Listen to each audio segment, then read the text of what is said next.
I made sure to get investigators from other counties to investigate every lead. I even got messages from 5 continents. I got the slush pile. It was bigger than all the others, and it contained more crazy than I knew was in the world. That must have been one horrid play. Transcript of a phone call from Seattle, Washington to the Oak Box Hotline, October 7th, 7:32 p.m. Oak Box Hotline. Hello, my name is Marion J. I'm a professor at the University of Washington. And what I'm about to say, it's going to sound crazy. Uh-huh. Is this a secure line? Yes? Why? I need to tell you something, which you have to promise not to hang up on me. I can't promise that. You've got a theater full of people who've fallen unconscious. Yes? And by now you've probably realized that they were attacked, one by one. How do you know that? I think you're dealing with something called Faranox. Faranox. What are Faranox? Start with what they're not, which is human. I'm gonna hang up. Are all your victims still alive? Yes. They won't be if you hang up. You have less than a week before their hearts start to stop. Faranox. They're not human, but they look human. Why haven't I heard of them? Hello? Hello, is somebody there? I'm sorry. I thought I heard something. You haven't heard of Faranox because they don't want you to, and, well, because the attacks are rare. Faranox were like locusts. They attack every 16 years. There was an attack in Golspik, Scotland in 2009. Then another attack in Iceland 16 years before that. And then 16, and then 16. This is swarming behavior, really. The creatures attack, mate, and then die. All but one, a caretaker who looks after the larvae while they grow. And what that means is that all Faranox are 16 years old. All but one. Okay. Thank you. I've made notes of your call and we'll get back to you if necessary. Were there an unusually high number of new students at Manitowoc High School this year? Yes? And at least one teacher? The theater teacher. What happened to the old one? She died. Suddenly, with no apparent cause. Yeah. How come no one else has heard of these things? Oh! What? I'm sorry. My house must have blown the fuse. I can't see a thing. There are 4 of us currently hunting Faranox. At the same time, Faranox are hunting us. Of course, they have the advantage. Which is what? They know for sure that we exist. Who are the other 3 people hunting them? There's a zoologist in Colombia named Rusa. There's an evolutionary biologist named Lisa Tang. There's a professor at the University of Toronto. He studies fear. Who's there? Who's there? Then I heard a click. Call ends at 7:37 p.m. I sat in the call room thinking I had a choice to make. I could march into Sergeant Brock's office and say, I know this sounds crazy, but I think I might be onto something. Or I could move on to the next call. It was insane, but I believed him. But I was already new at work, and I was already messing up. I moved on to the next call. At first, we didn't understand what we were studying. Hunting. As it turns out, the key had been discovered by a Colombian by the name of Keta Muguruza. She and her postdoc, Emilio Pinti, had won the 2021 Nobel Prize in Biology for their work. Estamos estudiando algo que antes habían notado siglos. We were studying something people had been searching for centuries. Se llama de enigma es viuda negra. It's called the black widow conundrum. When an insect gets caught in a black widow's web, the spider doesn't attack straight away. It follows a particular, almost ritualized set of movement. The struggling moth knows something approaches. Slowly, the spider moves herself in a view. Large, black, shiny. The insect panics, jerking the web up and down. The black widow reveals her 4 legs to reveal a blood-red hourglass. Adrenaline from the moth flows into the webs, and the strands are drenched in the insect's terror, and the widow bathes in it. It's a brilliant evolutionary strategy to get nourishment from a different part of the animal. Every other predator on the planet feeds on the meat of the predator. These creatures insist on how powerful chemicals secreted by animals who are terrified fear. A creature that feeds on fear has a different hunting strategy from one that feeds on flesh. If terror is what sustains you, you have to create it. And so, Fahrenheit should not hunt their prey. They trap it. The Venus flytrap and the black widow are the two most famous pheromones, a plant and an insect. But then there was an evolutionary jump. The idea that a species of Fahrenheit might be capable of mimicking humans was so hard to get over. We had to take a step back and ask not how this could happen, but why? Why would it be worth it to prey on humans when there are thousands of other animals that are easier to capture? Evolution follows the prey. The juicier the prey, the more clever the trap. Fahrenheit's chosen prey, their only prey, are the creatures on Earth most susceptible to fear. Human brains evolved in a way that made them incredibly good at seeing threats on the horizon. Is that a snake in the grass or a branch? Was that sound the lion of thunder? All that worry helped keep us alive for 100,000 years, but when we emerged from the jungle, it didn't go away. It just repurposed itself. So now, instead of being worried about being eaten by a tiger, we worried about tomorrow's napkins. All of the anxiety we produce is completely useless to us, but from a Fahrenheit's point of view, it makes us the equivalent of a large, slow-moving steak. The obituary of Mary J., professor of neuroscience at the University of Washington. Professor J was well-liked and well-respected. His unexpected passing has thrown a cloud over the campus. Professor J is survived by his parents, Martin and Pamela J., and by his grandmother, Thelma Lincoln. Interview with Kenosha Silverling Johnson, October 5th, 8:15 a.m. Manitowoc High School, second floor, council office. Do you know why we're having this conversation today? Because of yesterday, Can you be more specific? because of what happened in the woods. We're here because of what you told people happened in the woods. It happened. You talked to a lot of people yesterday, and you told them the same story. Yeah. Are you sure that story is true, or is it possible you made some of it up? It was all true. So that's why you're here today, Kenosha? Because of the story in the woods?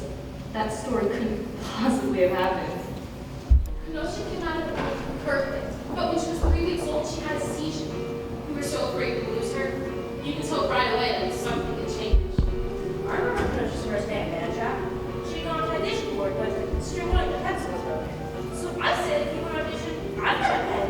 And she said, my name is Kenosha R. Silverling Johnson. So the joke very quickly went around. I don't know who said first that the R. The R! The R. The R was to distinguish herself. From the other Kenosha Silverling Johnson. The kids in her old school could be so mean. Manitowoc was supposed to be a fresh start. Thinking back, that was a bad start. Because you always have that in your head. You have a little bit of distance. Kenosha had all the right emotions, like grief, nervousness, happiness, but they weren't wired right. Like, she promised to say, I love you. She spent her whole life studying other people's emotions, and she got quite good at it, but you could tell that she was acting. It was like she was doing it phonetically. There was one thing that she could never manage to do. That was to lie. There was too much going on. What do you do with your hands? Do your eyes look up or down? It was too much information for her to calibrate. She once told me that she couldn't go to homecoming with me because her uncle was an astronaut. I didn't want to go with her, but I still felt bad. I give her lessons. I say, Kenosha, the situation is you're over 2 hours late and I've been trying to reach you. I'm angry and I'm frantic. Go. She'd go like, now you tell me that your phone ran out of juice. And she was awful. I'd say, Kenosha, you have got to master this or you're going to have the most boring teenage years of history. The bench incident really was an accident. So, you know the lunch tables, how they're long with those long benches? And Kenosha was sitting all alone, so I walked up on the other side and asked if anyone was sitting there. And she said no, so I pulled them a bench and the table moved in with me, which actually worked out in her favor in the long run, because while she was sitting all alone, Clifton walked up to her. Clifton, where to start? Clifton's kind of I think he's really, really nice. Kind. So sweet. You know, our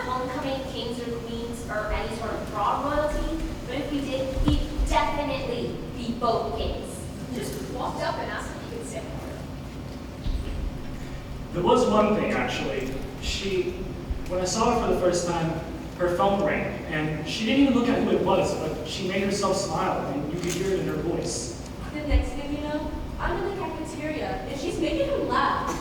Now, a lot of times, she was hilarious on purpose, but not always. Once she made me laugh so hard that... His head literally hits the table. And once she said, I like you more than water. And then you'd see them everywhere together. He'd laugh and put his arm around her. I couldn't tell if it was romantic or not. So it's basically a weekend in school, and there's this new girl who's taking great audition. Only the string wasn't against this person. Now, I've always wanted to be an actor, so I went in research, and I found the best book about acting, which is called Uta Hagen's Respect for Acting. It's pretty good, and it's famous. You should read it if you're interested in acting at all. We had talked about the idea of Kenosha being involved in theater because I thought she would be quite good. She was so good at mimicking emotions. I said, you know what, sweetheart, go for it. Kenosha, that story that you told people yesterday, it made them anxious. It scared them. Did they cancel the play? No. It didn't scare them enough. Why do you want the play canceled? Something bad is going to happen. What's gonna happen? Can you tell me that? It was pretty early for the fall play to be happening, but we just went with it. We all just assumed it had something to do with this pendulum tragedy. March Pendulum was one of my best teachers. Such a shock. 2 days before the start of the school year, bam, dropped dead of a heart attack. She was 38, didn't smoke, exercised. You know what just happens sometimes? She came home the day of the audition, and she burst in the door. So I said, how'd it go? And she said, I nailed it. I saw her audition. She was really good, but I told her you never know. The next day, she came home from school, and she's talking very fast, and she says, I didn't get the part. So I say, you know what, sweetheart, sometimes that happens. We don't get everything we expect. And she says, but I was the best one. And I say, even then, there could have been all sorts of reasons. And she said, no, something's up. The casting was pretty strange.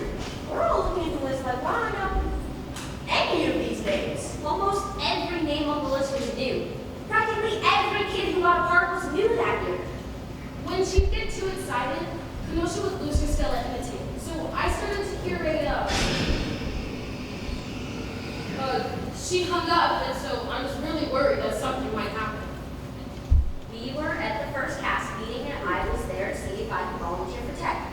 Kenosha comes marching in, and she starts to make some sort of announcement, but then she doesn't. She started to make beeping noises. That was a panic attack. She fell down hard on one knee. She couldn't breathe. She literally crawled out of the room. A person tells a story over and over. It gets a performance aspect to it. They subconsciously know what things will give a reaction. The more they tell a story, the more they lean into those aspects of it. The story doesn't get so much memorized, it's etched. She said, I'm going to tell you a story. Please just listen. She said, please, just listen. Please, just listen. Yesterday, I made it out of school. I hit my left knee. My left knee. Right here, so I couldn't go very fast. And I was allowed to walk home on the highway as long as I had facing traffic. I looked behind me, and suddenly there were 3 people way back, and I knew I had to get away from them. There was a drum of forest with a Walmart on the highway. But before I jumped in, I looked behind me, and they were way closer this time. The forest is deep, but I cut through it all the time. The forest is deep, and I cut through it all the time. So I knew I had an advantage. But when I looked back, I got so scared. so scared. When I looked back, I was so scared because they turned in right after. They wanted me in the forest, and they were fast. And then there's this noise, crazy loud. The loudest sound I've ever heard. Never heard. I can't hear where it's coming from. I'm shaking. I ran fast as I could see. I looked back once, and this was the thing that scared me the most. One by one, their eyes lit up, which I know sounds crazy. I could hear music up ahead of me. There was a mini carnival in the Walmart parking lot. It was nothing special, just some bumper cars and a tilt-a-whirl. I knew I had to get there, but I didn't know how. And all I had to do was get to them. But when I looked behind me, there were 3 pairs of eyes. There were 2. Where's the other one? And I have to make a choice. Do I hide in the forest or do I make it to the parking lot carnival? I know I'm close, but for some reason the scariest idea is that I'm just barely there. And I almost make it, then the third one's there and grabs me in his arms. And I can't do it. I can't go forward.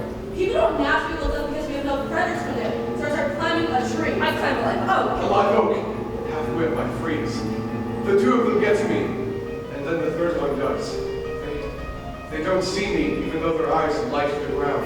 They start to argue. They start to argue about whose fault it was.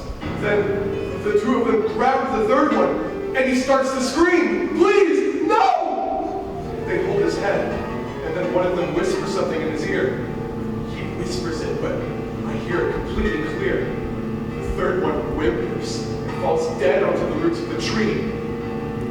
What he whispers is, Can I tell you a secret? Kenosha, can you concentrate just a little longer here? You said their eyes lit up. Could those have been flashlights? No, I know the difference. Have you ever heard of anyone whose eyes lit up? No. So, is it possible you imagined it? If what you said happened in the woods, then there should have been 4 sets of footprints, right? But they only found yours. They must have erased them. The police followed the tracks to the tree, just like you said.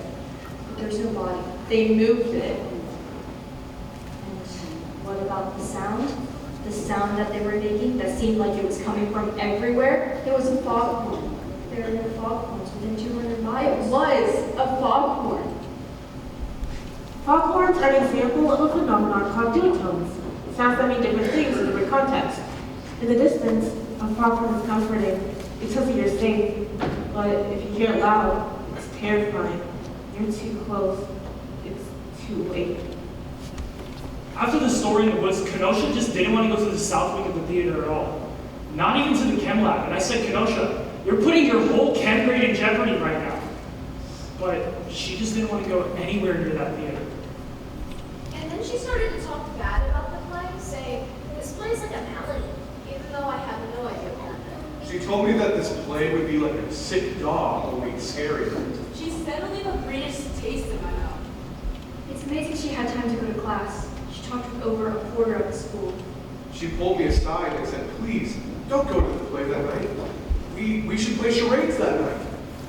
We should have a movie night. She said, please, please, please don't go to the play. And I said, Kenosha, I'm in the play. She was so scared to go to the play, but of course she ended up going anyways. She thought she could save all those people. My brain has an anchor, right here. It weighs on my thoughts and I can't see through it. Please, I like you more than water. Kenosha told everyone she met that the play was going to end in horror. I knew she couldn't lie, and I still didn't believe her.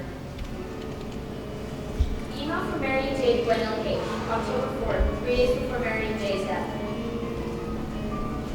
Pharaohs are perfect replicas of people.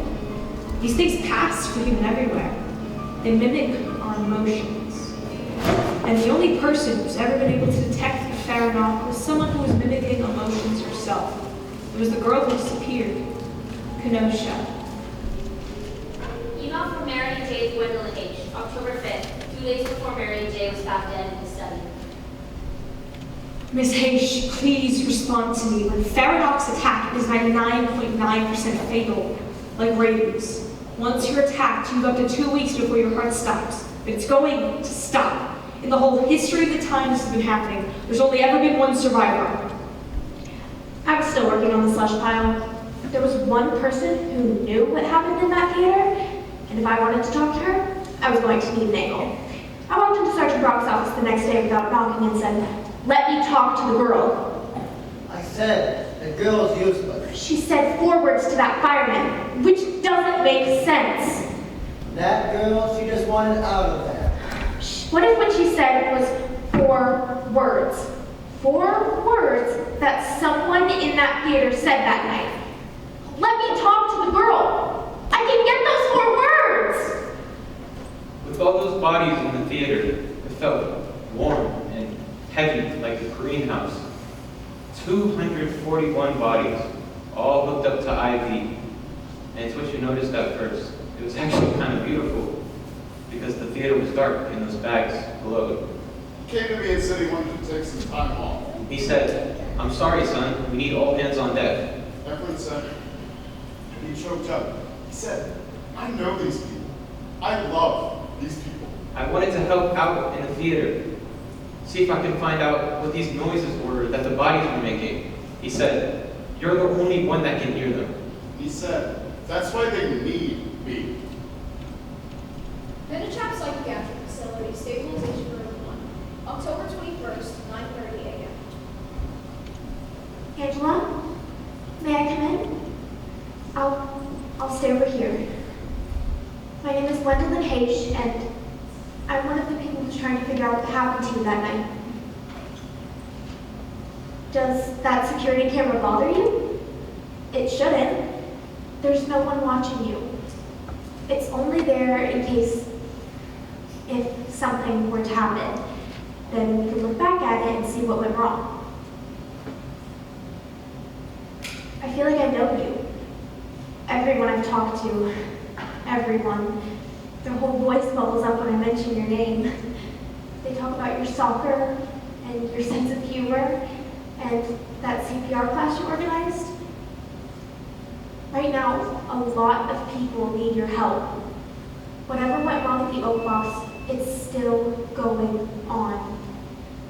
I have this theory about what you said to the fireman.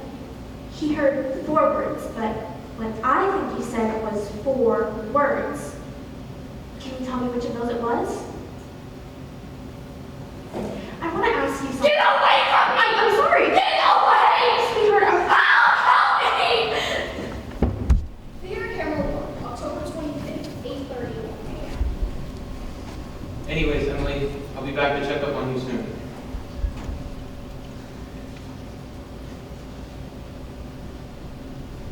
Hey, Miss Mount. It's me. My friend Salas, I was in your 8th grade trigonometry class 14 years ago. I'm here to make sure you're safe and comfortable, but that's not all. I know you can hear me, and I think you're trying to make noises. If you can make any noise, I'll hear you. I have great hearing. Please, try. The year I was in your math class was the year that the midterms got stolen off your desk. Before you could grade them. Make a noise if you remember that. It's actually quite a nice memory for me because I was one of the 6 kids who had that class as a free period, and instead of making me a suspect, you deputized me. You'll never know what it means to be trusted like that. I thank you. It's actually part of why I fight fires today, so I wanted to tell you. I did steal those tests. Hey! Quiet! She made the noise. Tell me you heard that. Come on, just one more time, please. You've got to keep your voice down. They can hear us. Manchester Psychiatric Facility, stabilization room 4. Seeing me again, Angela. Answer every question I ask. Pause for more than a second and I'll kick you out. What's a book you read in high school English? Hamlet. In 15 seconds, tell me your life. Born and raised in Indiana. Moved to New York City to be an artist. Didn't work out. I met my husband. We moved here so I could pursue law enforcement. My daughter's in 3rd grade. 6 times 8. 48. What are you most afraid of? Millipedes. What's the secret? What secret? Tell me the secret or I kick you out! I don't know what you're talking about.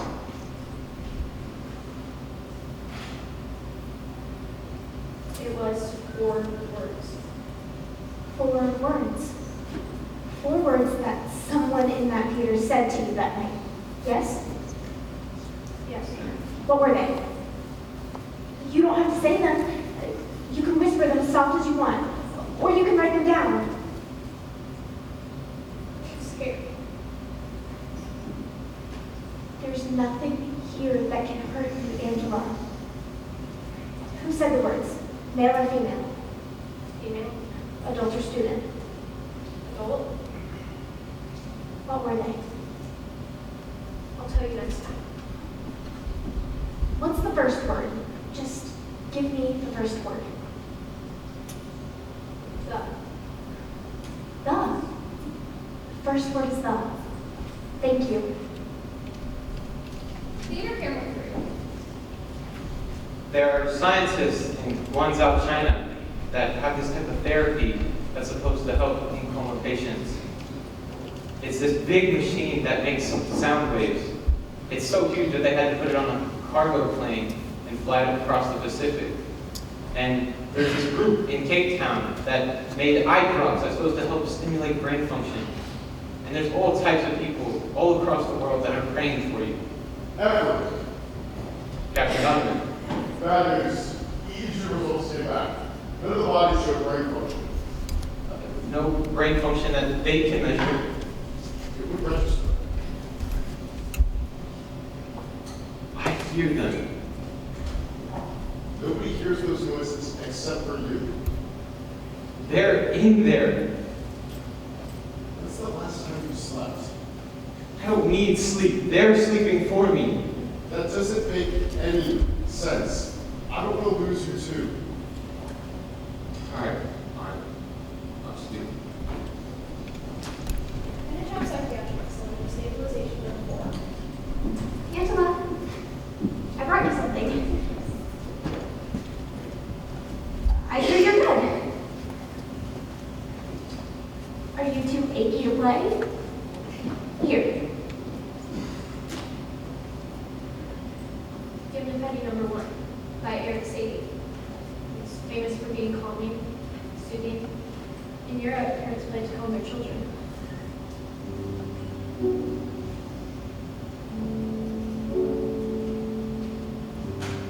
It's beautiful. Whenever you're ready. What's the second word? Plays.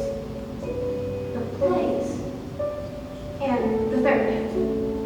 Let the music calm you down. Not. Not. Plays not. The fourth. Over. Good. The play's not over. Why does that scare you, Angela? Theaters, cameras 4 and 6. Captain Donovan, I figured it out. I know what's wrong with them. I'm gonna escort you out. No, Yes, Edward. but I figured it out. We're worried about you. Haven't you ever had that dream where something scary is approaching you and you can't move or talk? All you can do is make these tiny little squeaks that people on the outside can hear. That's what they're doing. They're trying to scream their way out of there. Edward, you know I like you, but I think you respect me. I do. But you're not in your right mind. I'm fine. I disagree. I'm ordering you to come with me. They need me here. There's no they there anymore. I hear them. The doctors made this decision. I need you to come with me. They've got it wrong. I need you to come with me. And what if I don't? Then you're fired. I don't care about that. No department in the country will fire or hire you. Then I'll switch careers. I am 2 seconds from dragging you out. You're not big enough. I brought deputies. Then I'll slip through them. Get out of this theater right now. No! Guys, come on. There's still people in those bodies. Listen to me. If you can hear me, I want you to know that you are loved. That this town loves you. That God loves you. That I love you. Please, if you can do anything.